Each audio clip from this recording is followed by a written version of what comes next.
Welcome, and thank you for joining us today. My name is Mary Price. I'm the Events and Marketing Manager at the Shingo Institute at Utah State University. I'm excited to have Skip Stewart with us today. Skip is the Vice President and Chief Improvement Officer at Baptist Memorial Healthcare. He's also a Shingo examiner, alumni, and a faculty fellow. He's worked in automotive, machining, food, process, service, and healthcare. He's also the host of the podcast, Connecting the Dots, focusing on the Baptist management system. If you haven't had a chance to read the article published earlier this month on the topic we're discussing today, I would encourage you to go to our website, shingo.org, click the media tab and select the blog. You'll find the article there. It's titled Just What the Doctor Ordered. Skip, thank you so much for joining us today. I'll turn the time over to you. Well, thank you so much, Mary. And for everyone, you can see the title, Just What the Doctor Ordered. And this is an idiom that you're probably very familiar with. It's been around for quite some time, but I'm going to argue in this very short period of time that we have together that the Shingo model is exactly what the doctor ordered when it comes to many of the ills of healthcare. Get my slides to advance. There we go. So as Mary just said, my name is Skip Stewart. I'm the Vice President and Chief Improvement Officer at Baptist Memorial Healthcare. And I'm responsible for what's known as the Baptist Management System. That's our improvement system. Some people call their improvement system lean or operational excellence, and those are wonderful terms. We just happen to call it the Baptist Management System. You can see in that middle picture there on the screen that I've had the privilege of being a Shingo examiner, an alumni since around 2014, and part of also the Shingo faculty fellow. Two other things that I'll reference that Mary referenced is I'll reference our little homegrown YouTube channel. Anybody can go to it. It's free. All you have to type in at YouTube is Baptist Management System, and you'll get this little picture on the left with the blue brain, and there's some videos that I'll reference here in a minute. And then finally, there on the right is a weekly podcast that I do with two physicians. And actually, the principle that we'll talk about today, Think Systemically, influenced and inspired the name Connecting the Dots. And so we'll talk a little more about that. So think systemically. This is the principle, one of the 10 principles within the Shingo model that I'll reference. And I'm a big fan of this subject, have been for quite some time. I was a big fan of the late Dr. Russell Ackoff. Many knew him as what they call the father of systems thinking. And Dr. Ackoff would always say that a system is a whole that cannot be separated into individual parts, a whole that cannot be separated into individual parts. And he would use a picture like this on the screen of a car, and he would say that a car was a great example of a system. The purpose of a car was to get you from point A to point B, but no part of a car by itself can get you from point A to point B. It's only when the interdependent parts and subsystems are working together do you get that property. And we're going to come back to this principle of think systemically in a minute, but I first want to just quickly hit on the Shingo model. I am a huge fan of the model. It's probably not a surprise, me giving you my background. But if you just look at the model, and you can learn so much more about it by going to the Shingo Institute's website, but if you just look at the model, and based on the brief definition of a system as a whole that cannot be separated into individual parts, you can see that the model is systemic in itself. You can see there's this interplay going on between guiding principles, systems, tools, results, or should I say an interdependence going on between the guiding principles, systems, tools, and results. And you can see that culture is in the middle of this. I love that the Shingo Institute happened to use on their slide, this is their slide, a quote from the late Dr. Edgar Schein. I love this quote. The only thing of real importance that leaders do is to create and manage culture. If you do not manage culture, it manages you. And you may not even be aware of the extent to which is this happening. A little more into the model. We're not going to go into great depths, but I do want to go a little more into depth into one piece. And that's that top diamond that says guiding principles. If you look into the model, if you go to the website, which I want to continue to encourage you to do, you'll discover that there are 10 guiding principles that the Shingo Institute has in their models. And you could easily call those the people principles, the process principles, and the purpose principles, or they have the dimension of cultural enablers, continuous improvement, and enterprise alignment. But here's something that's very important. Many times people will look at these principles and they'll talk about them and think about them as 10 independent principles that should be implemented. I would encourage you to consider thinking about them as 10 interdependent principles. They are also working together as a system, working off of each other. Here's a very easy example to make my point there. Look at the principle within the continuous improvement right there in the middle. Embrace scientific thinking is one of the 5 principles there. Well, we're very active in our organization at the Improvement Kata Coaching Kata. So let's say that I'm the greatest engineer you've ever seen, the greatest coach you've ever seen, and I'm going to coach you in the Improvement Kata Coaching Kata. And I'm going to try to encourage you to embrace scientific thinking. Well, I'll never be able to do that unless I also show you respect. If I lead with humility, those principles are connected. There is an interdependence between all of these principles. 3 more insights I do want to just share briefly before I leave the Shingo principles and their model here is that they've discovered over the years, the Shingo Institute, is that ideal results require ideal behaviors. Insight number 2 is purpose and systems drive behavior. And finally, principles inform ideal behavior. So I'm going to make this argument once again that the Shingo model is just what the doctor ordered for many of the ills of healthcare. But as I do that, let me first talk about a relationship that I had. I was very privileged and very honored for over 2 years to have a relationship where we would meet every week. Me and 2 of my great friends, Dr. Edgar Schein and Peter Schein, his son, would meet every single week, and we would talk about things like humble inquiry and the psychology of group dynamics and about systems. And for those that are not completely familiar, Dr. Edgar Schein was, by many people's thought process, the foremost authority on the subject of culture, written many, many books on the subject, was at MIT for 50-something years, and even coined the word organizational culture. That relationship grew to such an extent to where I even visited Ed and Peter and their family at their home back in October when I was speaking at Stanford, and just will always be so grateful for the lessons that I learned from my good friend Ed. As we get into this subject, I do want to bring a little more attention to 3 wonderful resources that the Shingo Institute has, these 3 books. One's called Complex Management Systems and the Shingo Model. Another is Enterprise Alignment and Results, and they also have a 2-day workshop in addition to that book. And then one that we are very passionate about and use in our organization is Systems Design. Great book, and there's also a 2-day workshop that I would encourage you to consider looking into. But back to this principle of think systemically. And even though Dr. Akoff gave a great example of a car, I would argue that that industrial model is limited. One of the things that Ed and I would talk about quite often, Ed Schein, is he would talk about a socio-technical system. Now that kind of sounds like a mouthful, I know. Socio is just people, and technical process. And we already know that a system is a whole that cannot be separated into individual parts. So a socio, people, technical process, system. And he would argue that healthcare was the most complex socio-technical system on planet Earth. I remember one time when we were talking about that, I drew this little picture here that you see on the screen. Probably doesn't mean much to you, but let me kind of invite you into my mind's eye and explain it.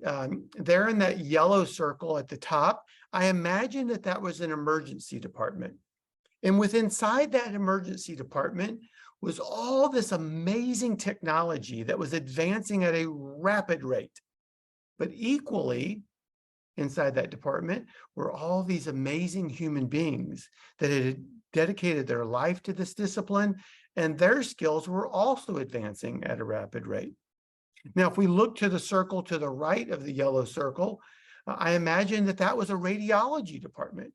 And once again, there was all this equipment that was advancing at a rapid rate.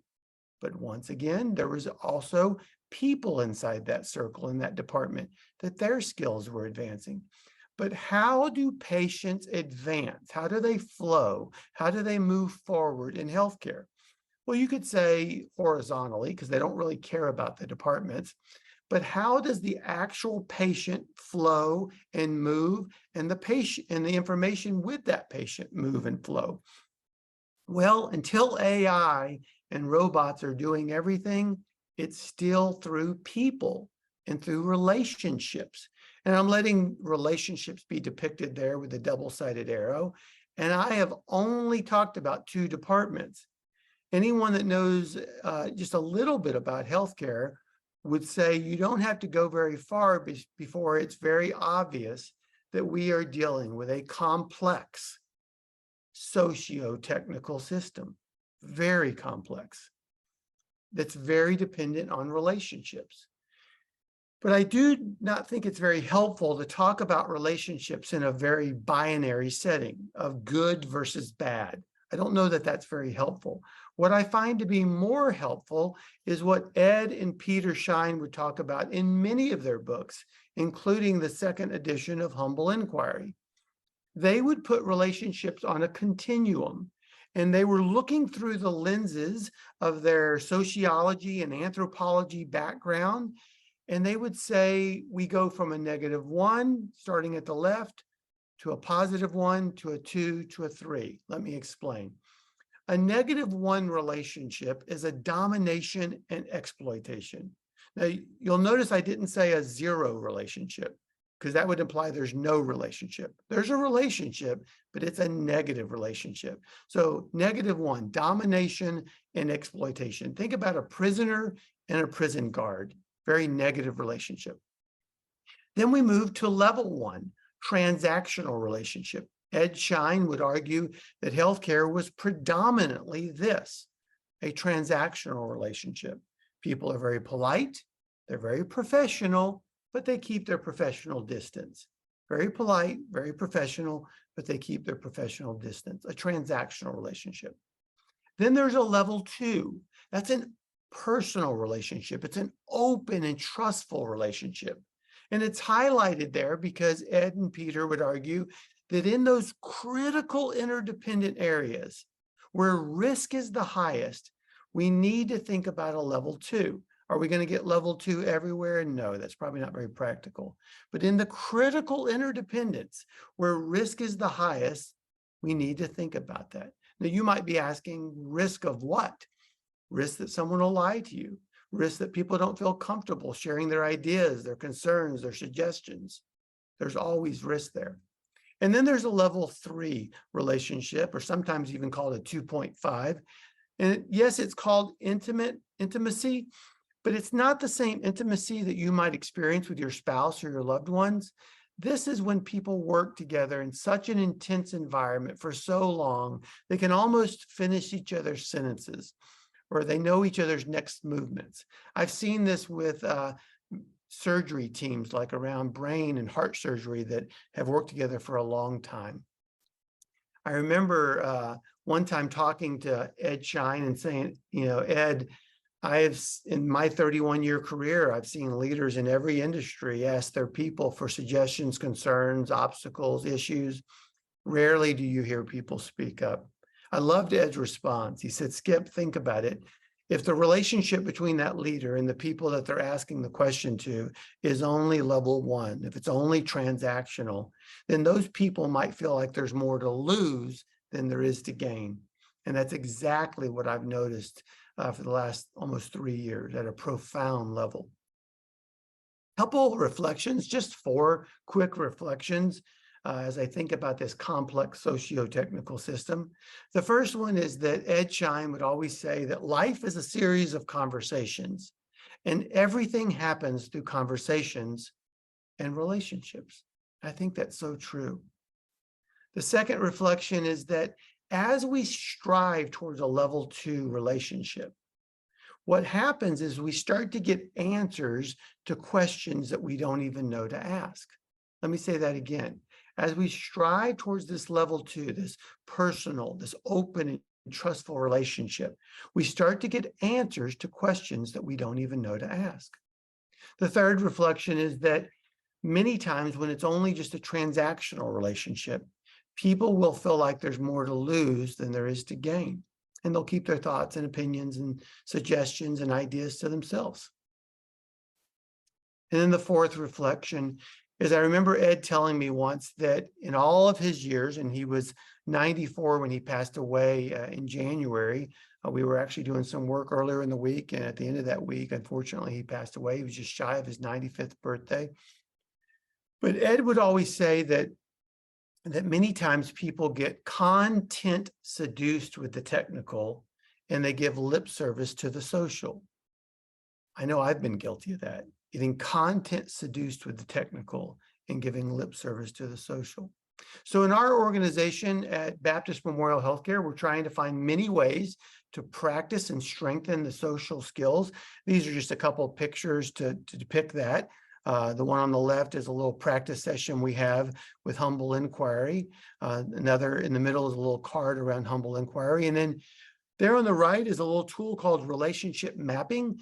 Peter and I just created a video this past week on that. It's getting edited, so it'll come out on that Baptist Management System YouTube channel in the weeks to come.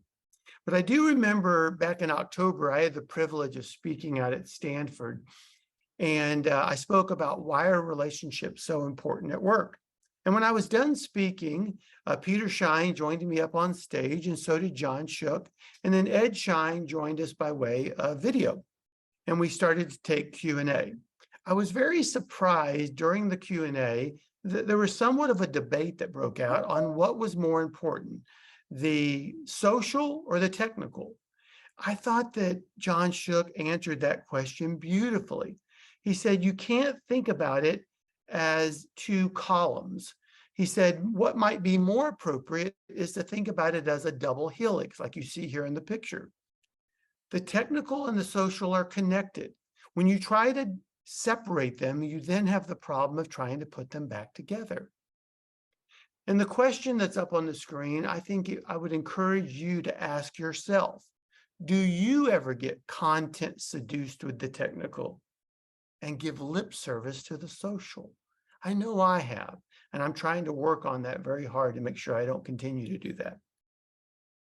This is just a picture here of one of the 6 videos on humble inquiry that's on the YouTube channel. And there's 4 videos on culture also, if you have an interest. So there's 10 videos as of right now. And then we're making another one Peter and I just made on relationship mapping. That's the YouTube channel that I referenced a couple times. And there's the podcast that was very much inspired around this principle of think systemically. But my argument that I'm trying to make today is when you think of the Shingo model that you see here on the screen, and you can see the socio-technical system in it, you can see the interplay in it. I think this model, and the more I learn about it, and I thought about it many, many times as I spent time with Ed Schein, I think this model is exactly what the doctor ordered. And so on that note, I would be more than willing to try to answer any questions if I can.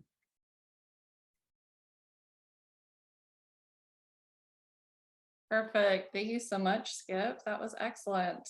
Love to answer any questions. Great. We have our first one. Okay. He asks, what do you find works to move people out of transaction into 2 and 3? Yeah, great question. I would first of all strongly recommend you pick up the 2nd edition of Humble Inquiry. I don't get anything for recommending that. But remember that life is a series of conversations, and everything happens in conversations and relationships. And what you'll learn in that second edition, and there's other great books I can recommend too, is that you have to practice. You have to practice your conversations. One of the problems that we have in the Western world is that we do a lot of telling. We give a lot of advice. There's actually a great book even out called The Advice Trap. And that doesn't help foster relationships.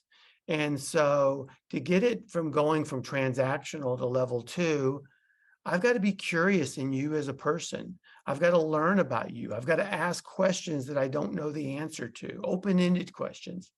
I've got to be willing to reveal things about myself. There's many other approaches to do, but just in the conversation alone, I can move from a transactional to a level 2 in the types of conversations that I have with you. Great, thank you. We have a question. How would you suggest that we improve the social? Yeah, once again, I think one is in the conversations. Not only would I recommend you to consider, the book about humble inquiry, the second edition. You can see some of the videos that we made trying to answer some of these same questions. I know that Michael Bungay Stainer just came out with a wonderful book called How to Get Along with Almost Anyone. So I think there's things like that. I think there's a lot of these things that you're already very used to. Breaking bread, having lunch and dinner with people, getting to know people, getting to know what's important to them, asking questions that you don't really know the answer, being curious about them. What are they interested in? Revealing things about yourself. I remember having a physician ask the same question to me. And I asked her, I said, well, what have you learned about me in the last 10 minutes? She goes, well, you have 2 kids and they're in college. And she went on to go through a whole list. I said, how did you learn that? She goes, well, you shared that with me. I said, let me tell you what I've just learned about you. And I went on to tell her about things that she shared about her kids and her husband and so on and so forth. It's getting to know each other. It's learning how to have productive conversations. Absolutely, I agree with you. We have a question from Tim Petrie. He says, can you talk a little bit about measuring key behavior indicators and ideal behaviors? Yeah, I think measuring that's a tough thing to think about measuring. I'd have to think about that a little more, Tim. But I think that one of the things that we did in our little practice session that we created, and y'all, there's stuff out there where you could create your own. I think that people instantly discovered that they didn't ask open-ended questions in their conversations. They asked closed-ended questions. I remember one of our doctors that does the podcast with me, he had an aha moment. We actually did it with Ed and Peter, and we did this little practice session. And one person shared a problem or an opportunity, and then our doctor, Dr. Mason, tried to answer that, tried to respond. And he discovered about himself that he did what would be called diagnostic inquiry.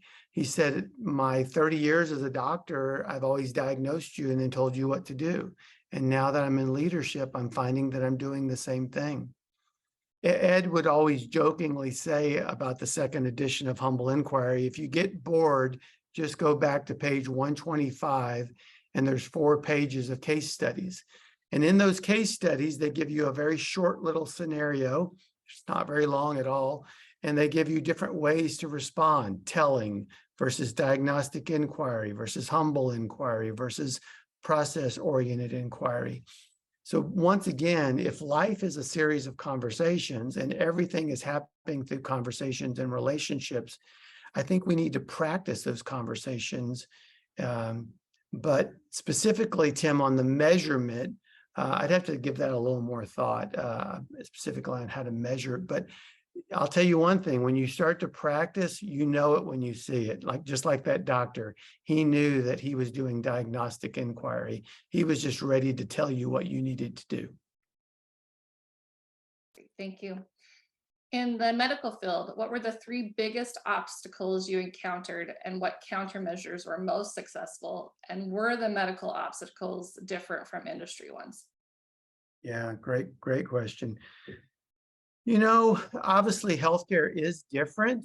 I spent most of my career outside of healthcare. I've only been in healthcare for the last 10 years of my 31-year career. It is different, but there are more similarities I find than there are differences. I think many times healthcare professionals want to automatically go to, oh, we're different. There are some differences. That is a true statement, but just like any industry, but there's more similarities than anything. You know, in healthcare, you have a lot of specialties.